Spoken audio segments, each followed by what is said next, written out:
Thanks very much, Semkai, and thank you very much to Irina and Betty also for hosting us here in Tanzania. I was told to announce at the beginning that there's a hashtag Make Budgets Public if anybody wants to start tweeting. And I wanted to start by welcoming you all to Tanzania this morning. It's wonderful to have you. It's going to be an exciting 2 days, and we look forward to very vigorous discussion and lots of unity. Maybe I should start by saying a little bit about who's in the room. So we have with us today about 116, I lost count, but around 116, 120 people working in organizations in over 50, 60 countries. And what everybody here works on is a core part of their organizations is work around the transparency, accountability, and participation of public budgets, public finance, public resources, whichever term works for you. We're of course, if I'm not sure I can get closer to this mic. We're of course not the only people in the world that are working on public budget transparency, accountability, and participation. There are thousands and thousands of other people, organizations, and citizens who are very concerned and investing energy in this issue. We're one slice of that much, much broader community. We're also joined by, I think, 16 to 18 regional and international civil society organizations that have a core similar issues, and organizations from other movements like the environment and human rights, tax justice, extractive industries, and aid, all of whom have realized that public budget transparency, accountability, and participation are core to the realization of each of their goals.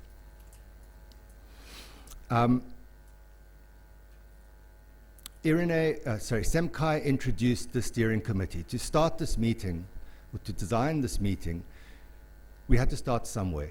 And so we drew together a very good group of 10 people from 10 organizations across the world that could help us begin to think about what's the first step in reaching out. And we tried then to gather a group of organizations that are represented around the table that represent something of the diversity of the movement. And I think the first point I wanted to make to start off with is that to recognize that we are a movement. There are many others who work in similar areas of us, comrades of ours, who are not in the room. But our mission here is to think about and to work towards how we strengthen and define this movement further, and how we reach out much more broadly to the many organizations, to citizens, to mass-based organizations who also work in this area, who are also concerned with this issue. So we're assembled in a sense to move. We're assembled to try and advance this agenda. This is the beginning of a process. When I say that we're a movement, what it means for me personally is to recognize that this work is happening in over 100 countries around the world. It's happening in Mexico to Indonesia. It's happening in Egypt to Mozambique.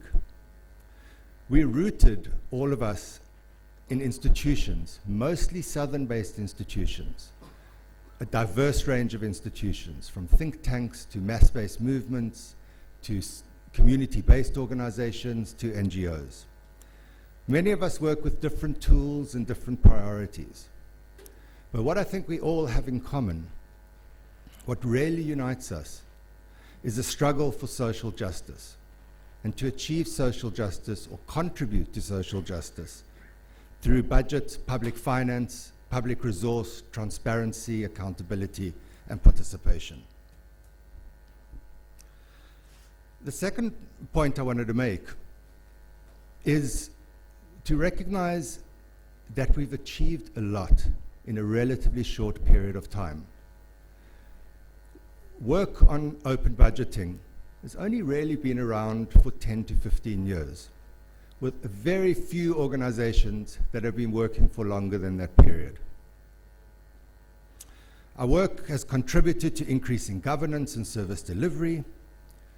We're helping, together with many other movements, to build a culture of engaged citizens, to build or help deepen a culture of democratic values.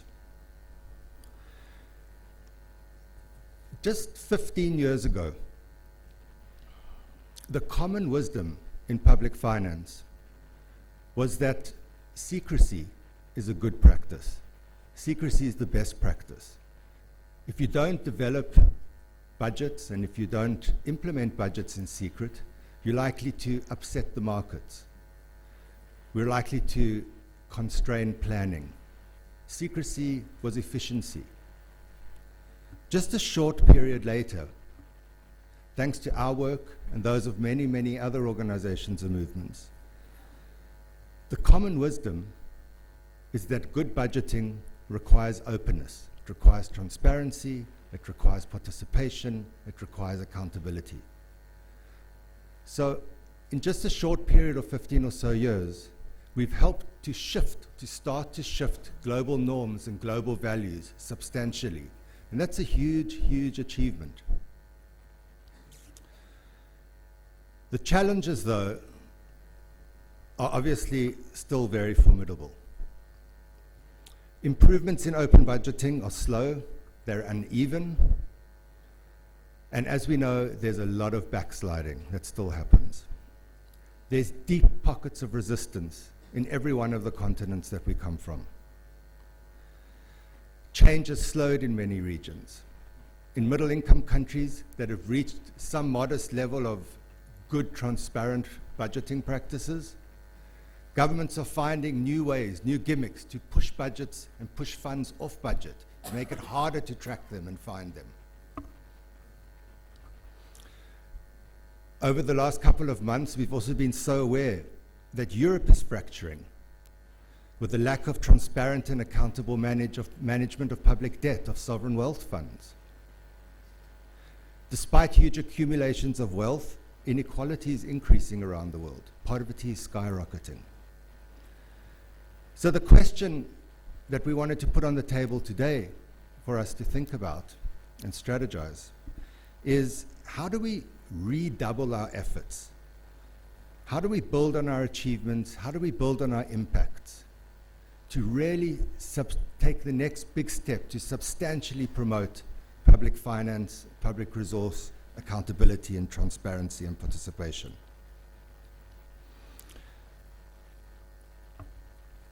One of the ways, maybe one of the important ways, and this is what we're putting on the table today, is that the shift in global power, the shift in global resources, maybe represents a fundamental and exciting opportunity for us.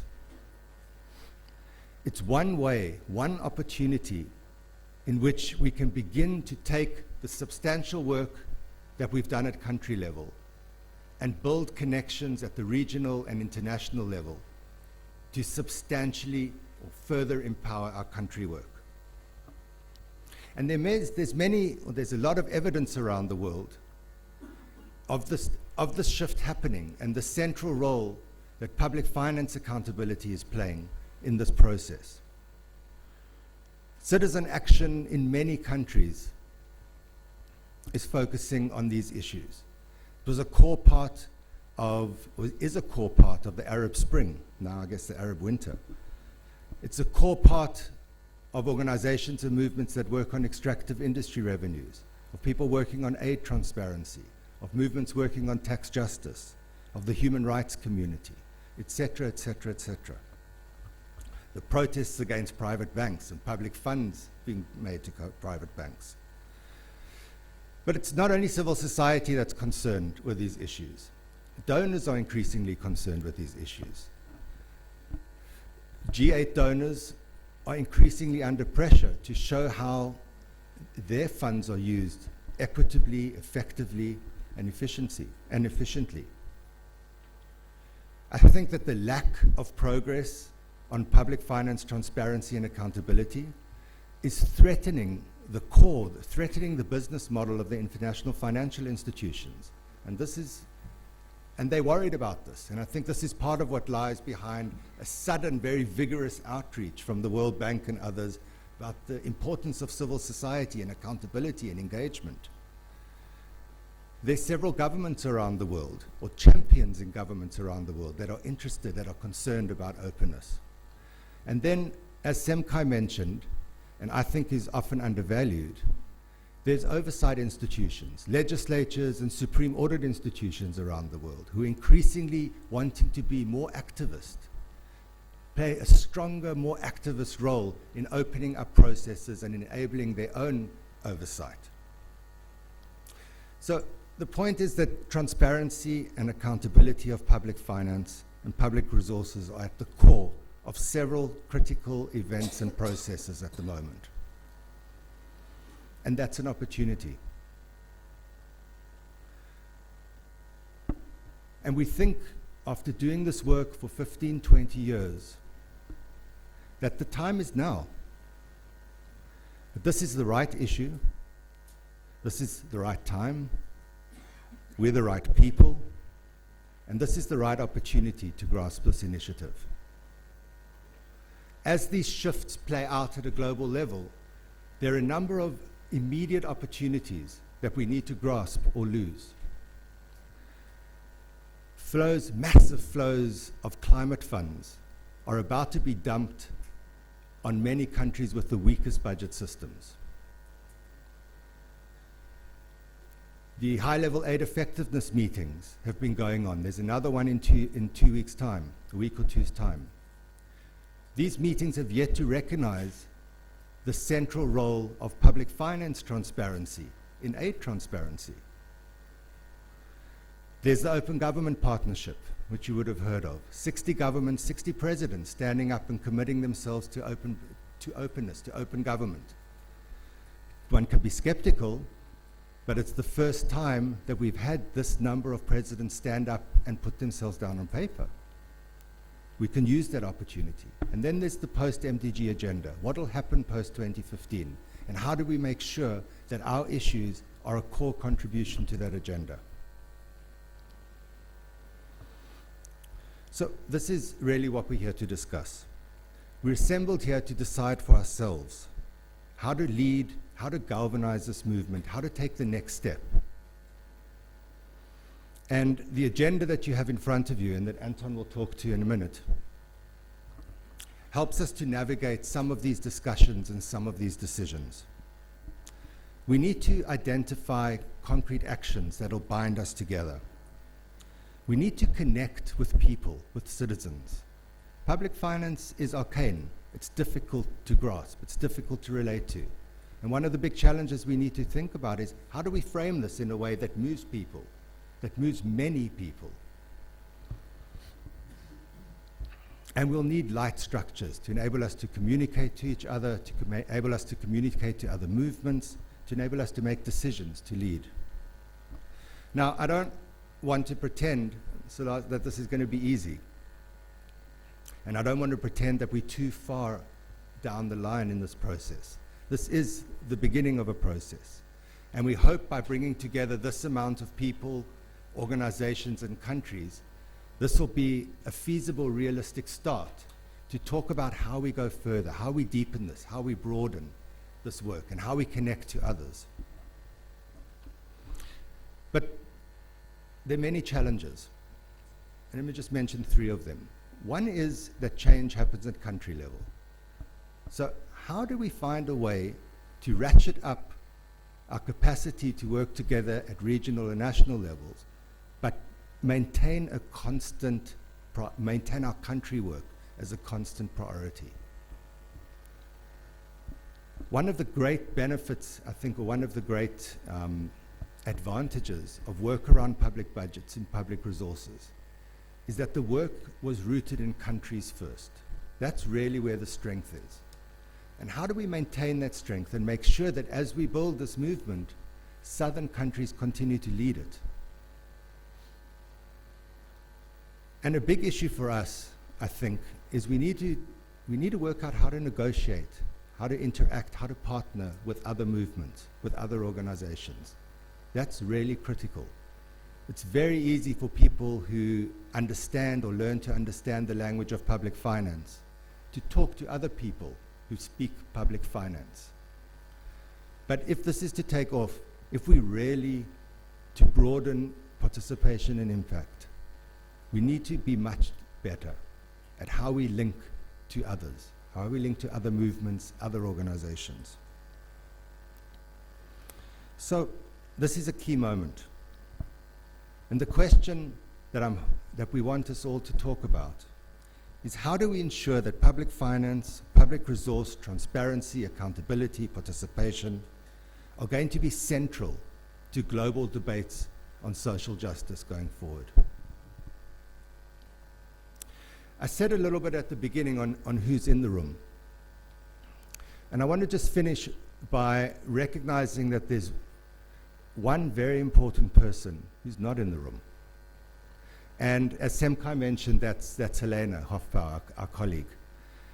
For those of you that don't know, Helena wasn't able to join us because she's undergoing chemotherapy for a tumor that they found. Helena is an indomitable spirit.